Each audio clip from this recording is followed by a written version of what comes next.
días, hermanos, el Señor les bendiga. En ocasiones nosotros como padres somos bien mandones, ¿sí o no? Y cuando usted dice algo, usted quiere que su hijo ¿qué haga? Obedezca, haga caso, ¿cierto que sí? Pues ciertamente, si usted le dice, lávese los dientes, usted espera que él juiciosamente vaya, coja su cepillo de dientes y se lave. Si usted le dice, siéntese a comer, usted espera que él se siente juiciosamente a comer. Si usted le dice que dé las gracias por algo, pues usted espera que él dé las gracias, ¿cierto? Que sea agradecido.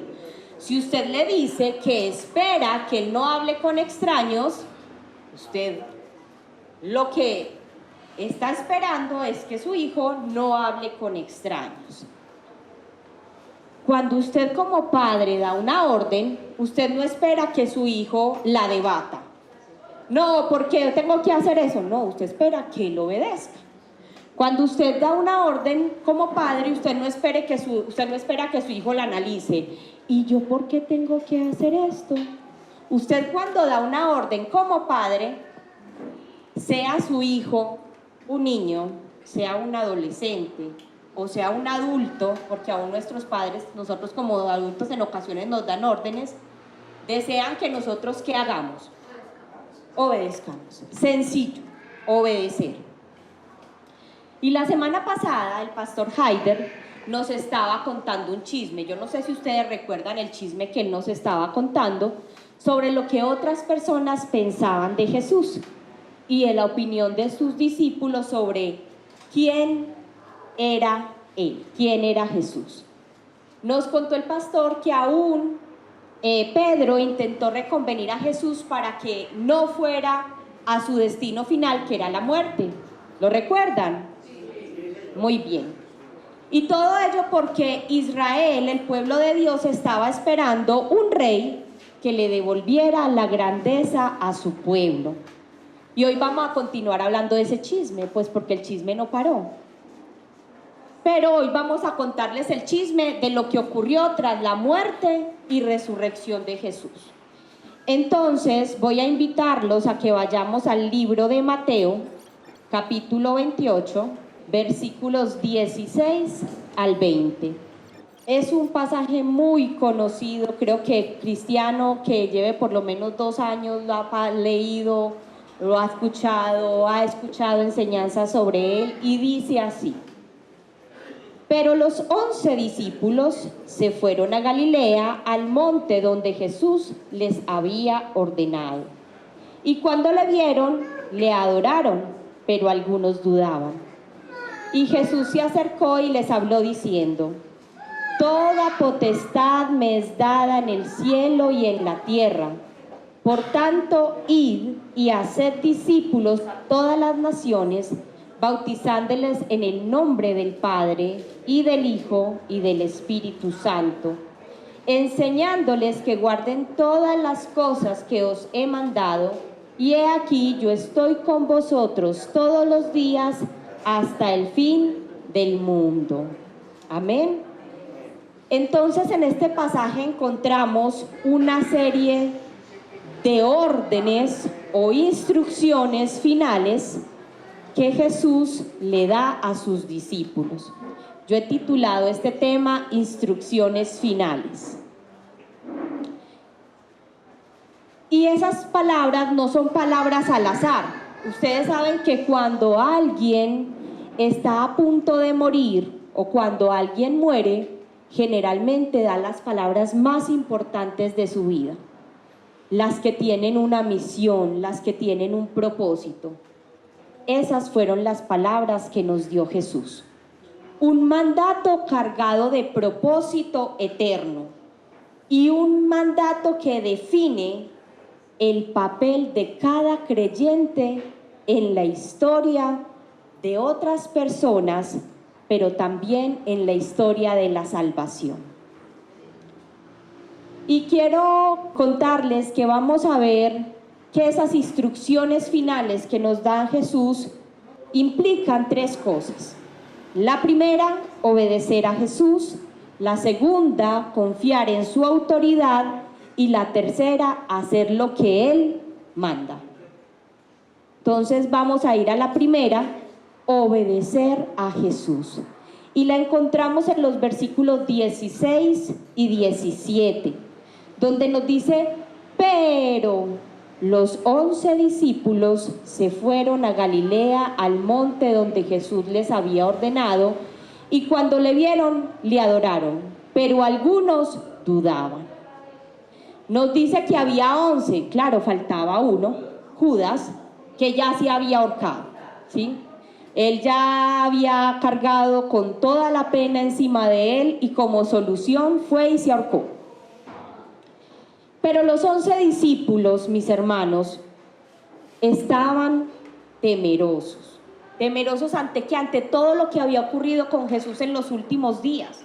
Es que recién lo habían matado, es que recién lo habían enterrado y es que probablemente podrían ir por ellos. Pero también vienen las mujeres de ir a la tumba de Jesús y les dicen: ha resucitado. Imagínese usted ese impacto, usted temeroso, pero al mismo tiempo gozoso, ¿cierto? Usted asustado, pero al mismo tiempo feliz. Usted de alguna manera también preocupado, porque no sabe qué le puede pasar a usted, pero al mismo tiempo expectante.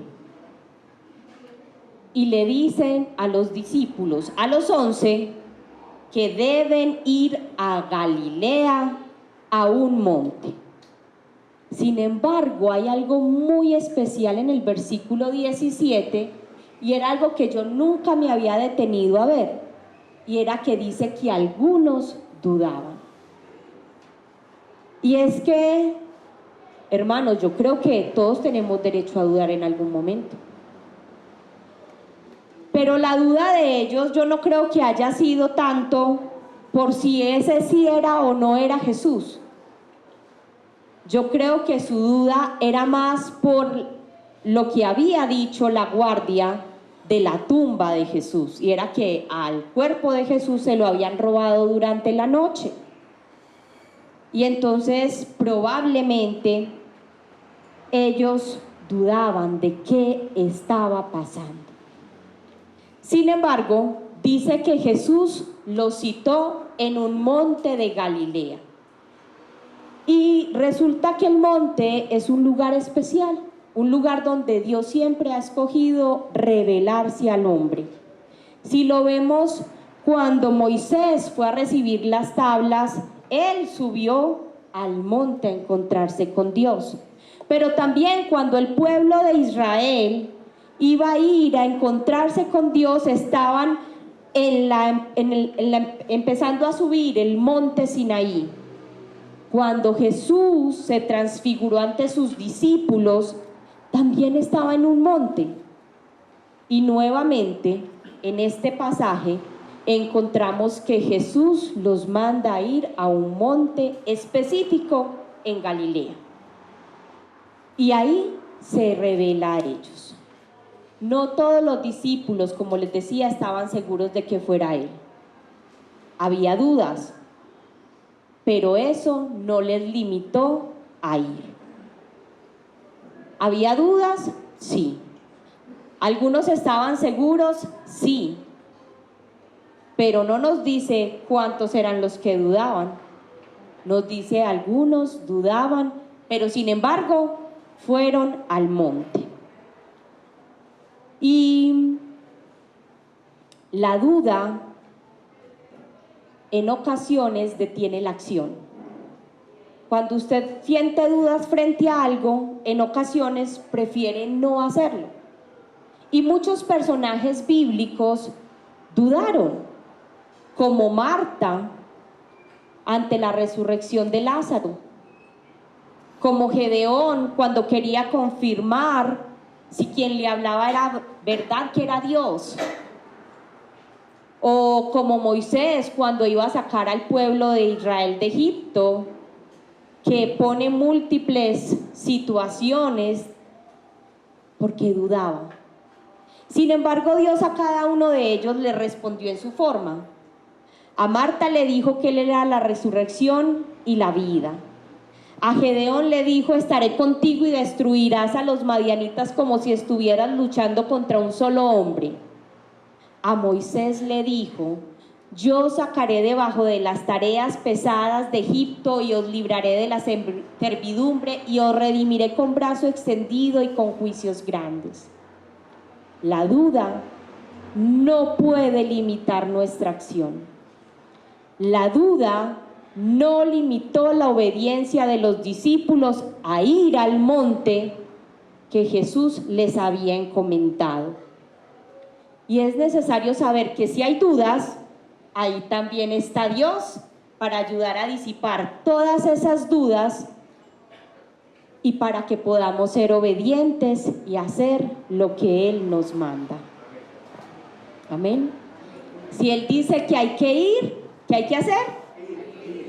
Si Él nos dice que hay que hacer algo, se hace, ¿cierto? Si Él nos dice que hay que enseñar, pues se enseña. Si Él nos dice que hay que tomar una decisión, pues se toma, ¿cierto? Pero hay algo que no podemos pasar por alto, y eso es obedecer.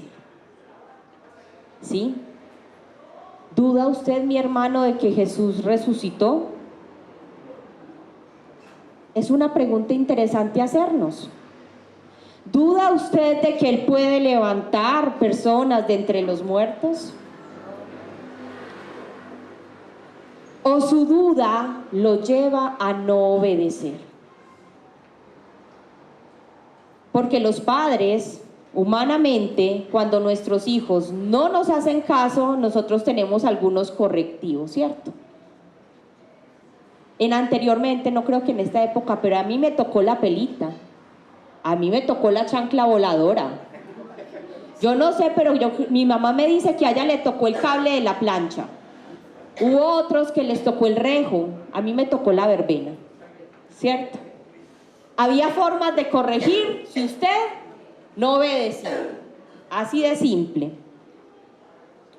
Entonces, ¿qué le hace pensar a usted, mi hermano, que si usted no obedece la palabra de Dios no va a pasar nada?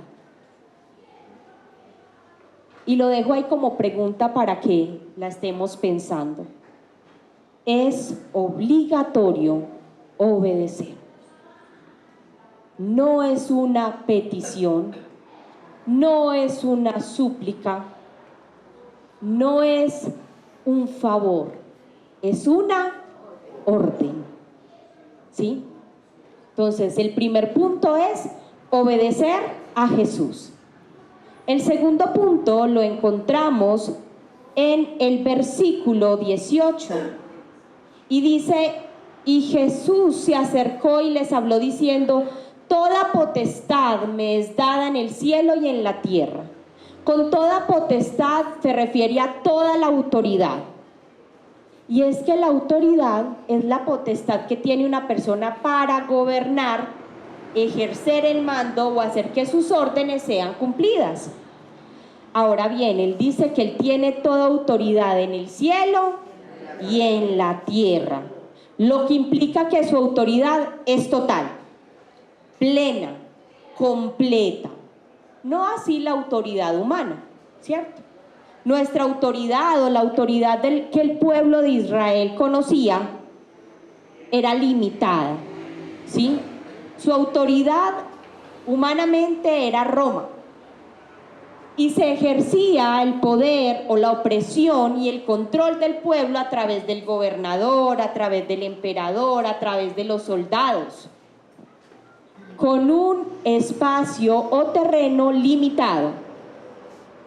Y aunque el pueblo de Israel, como les decía, esperaba un libertador a nivel militar, Jesús dice que su autoridad es superior, es divina, celestial, eterna, universal, implica el cielo y la tierra. Y Jesús mismo dijo: mi reino no es de este mundo, cuando estuvo ante Pilatos. La autoridad y el poder de Jesús era tal que aún antes de ir a la muerte, ya los líderes religiosos de esa época lo reconocían y decían que él enseñaba como quien tenía autoridad y lanzaban expresiones como: ¿quién es este? ¿Con qué autoridad y poder manda a los espíritus?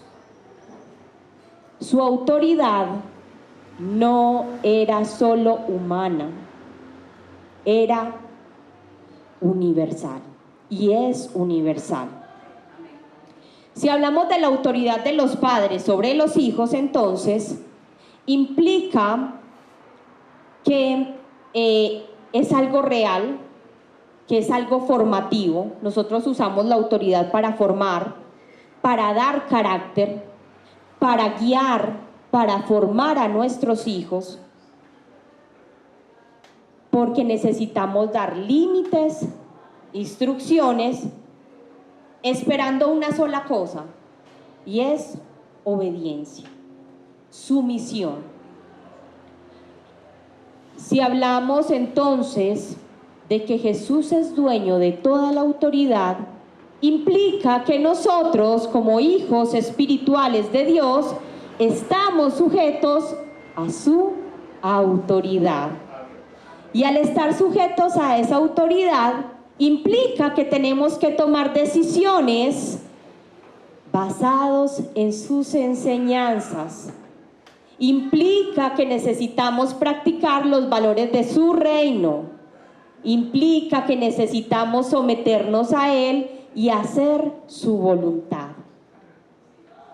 Si no obedecemos, hermanos, nuestro carácter cristiano no va a ser formado. Si usted no obedece, si yo no obedezco, nuestras vidas no van a ser transformadas al estilo de Cristo. Y Dios desea que nosotros seamos formados a la estatura, a la imagen y a la plenitud de Cristo Jesús. Someternos a la autoridad de Dios implica obedecer a tiempo. No cuando queramos, eso es ya. ¿Cierto que sí? Así como a nosotros nos gusta que nos obedezcan ya, Dios también quiere que nosotros lo hagamos ya. Implica no solo hacer lo pedido, sino cómo lo hace. Sí, porque usted manda a sus hijos y le dice: vaya, lave los platos, pero usted va y ve que le dejó toda la cocina llena de toda la basura, que sí lavó los platos, pero el pozuelo está sucio, que el agua está regada por todo lado, que no limpió la cocina ni la estufa. Sí, él lo hizo, pero ¿cómo lo hizo? Y eso también es importante, ¿cómo lo hacemos? Debe haber coherencia y una actitud correcta de cómo se lleva a cabo la tarea asignada, bien sea por un padre, bien sea por Dios. Y también hay veces en que nosotros hacemos las cosas no porque nos agrade, ¿cierto? Como hijos a veces mi mamá me decía: vaya, saque la basura, y yo era como ay, pero igual obedecía, ¿cierto? En medio de todo seguía obedeciendo. Entonces la pregunta, hermano, para cada uno de nosotros es: ¿obedeces? ¿Te la pasas quejándote porque Dios te ha mandado a hacer algo? ¿Haces caso aunque la petición no te agrade? ¿O haces de cuenta que no es contigo? Porque este pasaje es muy directo. Esto no es si usted quiere. Y esto no es para los pastores. Y esto no es para los líderes. Esto es para toda la iglesia. Y el tercer punto tiene que ver con hacer lo que Dios nos manda. Y en los versículos 19 y 20 nos dice: por tanto, id. ¿Por tanto qué? Id. ¿Y qué más? Y haced. Otro mandato: discípulos a todas las naciones. ¿Y qué más? bautizar. ¿Y qué más? Y enseñarles todas las cosas. Yo lo invito a que usted mire al lado y busque dónde está el discípulo al que usted fue, al que usted le habló, al que usted bautizó y al que usted le está enseñando todas las cosas. ¿Dónde está? Mírelo, ¿dónde está su discípulo? Porque, hermano, con todo el respeto, yo no veo a la iglesia haciendo la obra que Dios nos mandó. Perdón que se los diga así. Yo veo la iglesia muy cómoda. Y es una orden, es una secuencia de acciones. Es ir. Y es hacer discípulos.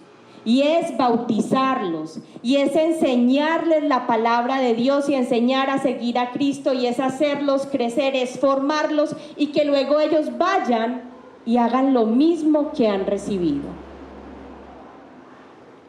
En Mateo 7:24, Jesús dijo: quien oye estas palabras y las hace, será comparado con un hombre prudente.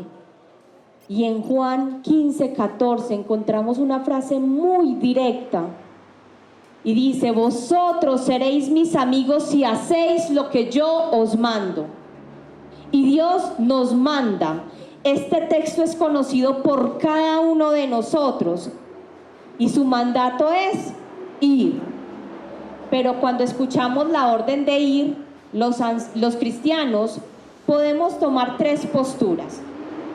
La primera es ir, ¿cierto? La segunda es retrasar los tiempos. No, yo sí voy a ir, pero primero tengo que hacer esto otro. O la tercera es abiertamente omitir la orden de Jesús. ¿Cuál es su caso, hermano? ¿Usted está yendo? ¿Usted le está diciendo al Señor, no, espéreme otro ratico? ¿O usted se está haciendo el de las orejas gordas? Porque es una realidad.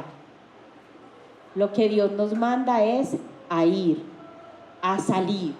En la antigüedad implicaba caminar, implicaba tomar barcos, implicaba andar en burros, caballos, camellos o a pie, ¿cierto? Pero hoy nosotros tenemos tantos medios para hablar que ni siquiera tenemos que salir de la casa. Si vamos al trabajo o a la escuela, ahí tenemos campo de acción. Si no soy capaz por ese medio, tengo las redes sociales. Si no, podemos empezar hablándole a nuestros vecinos. Si no, a las personas que nos encontramos en el camino, sea en el metro, en el bus, en un taxi, en todo lado. Hacer lo que Dios nos manda implica cambiar nuestro rol cristiano. Hemos sido discípulos muchísimo tiempo y Dios nos está exigiendo cambiar ese rol de discípulo a maestro. Nos está exigiendo que salgamos y creemos oportunidades para que la gente lo conozca a Él. Nos está pidiendo que cambiemos la manera de pensar y que dejemos de estar esperando que todo nos lo den y empecemos a dar. Nos está pidiendo que dejemos de ser personas de silla en la iglesia y nos vayamos a ser multiplicadores de su palabra afuera. Pero estamos muy cómodos ahí sentados, hermanos. Hacer lo que Jesús nos manda es hablar con fe, enseñar, testificar, formar, acompañar, guiar, realizar un proceso en la vida de las personas. Es salir con una intención, y la intención es dar a conocer a nuestro Mesías, es escuchar al angustiado, es guiar con paciencia. hacer lo que Jesús nos manda es ser arriesgados, es transformar, es presentar defensa de la palabra de Dios cuando hay tantas opiniones y tantas teorías. Es incluir a los que están excluidos. ¿Y cómo la iglesia, hermanos, cómo nosotros estamos cumpliendo ese llamado? Yo quiero ver cuántas personas nuevas hay en esta mañana. Por favor, levánteme la mano las personas nuevas. Una sola persona nueva. Y permítame preguntarle, ¿quién la invitó? Hermanos, ¿cuál es nuestra tarea? Y perdónenme que lo haga así de frente. Los nuevos están llegando porque el Señor está tocando, no porque nosotros estamos haciendo la tarea. Si estuviéramos cumpliendo las instrucciones finales de Jesús, en este lugar por lo menos habrían 20 nuevos.